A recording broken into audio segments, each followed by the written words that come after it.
গণতন্ত্রের মুক্তির এই আন্দোলনে আজ বন্দী আমার হাজার হাজার কর্মী ভাইয়েরা, আমার শত শত নেতাকর্মী গুম ও খুনের শিকার, আমার লক্ষ লক্ষ নেতাকর্মী গায়েবী মামলা ও নির্যাতনের শিকার।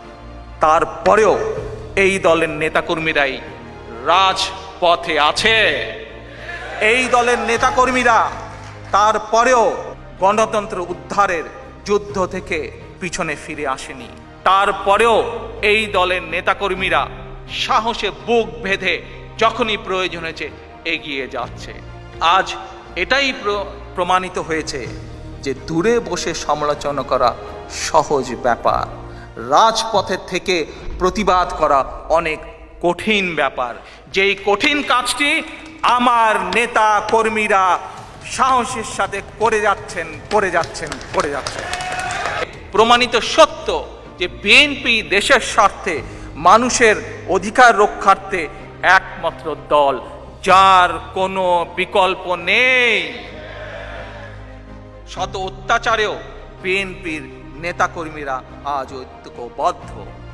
আমি কিছু সংখ্যক লোককে একটি অনুরোধ বা কথা বলতে চাই। কাদেরকে?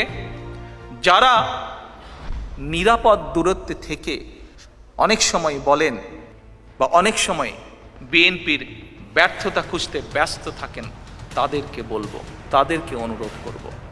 দেখুন, রাজনৈতিক আন্দোলন সফলতা বা ব্যর্থতা, আন্দোলনের গতিতে জোয়ার বা ভাটা বা নানা কৌশল থাকবে বা থাকতেই পারে, কিন্তু দলীয় সীমাবদ্ধতার উপর সব কিছু দোষ দিয়ে আমরা রাষ্ট্রকে ব্যর্থ করে দিতে পারি না। রাষ্ট্রকে ব্যর্থ করতে দেওয়া যায় না।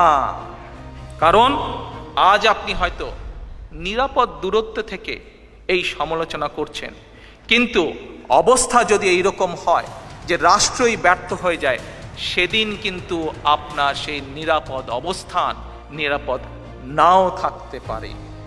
তাই নিজের স্বার্থে যারা সমালোচনা করছেন তাদেরকে আমি অনুরোধ করব, আহ্বান করব, নিজের স্বার্থে, দেশের স্বার্থে বসে থাকবেন না, এগিয়ে আসুন।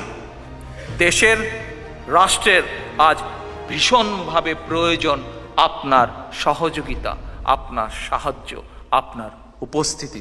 এই দেশটা আপনার, দেশটা আপনাদের, দেশটা আমাদের সকলের।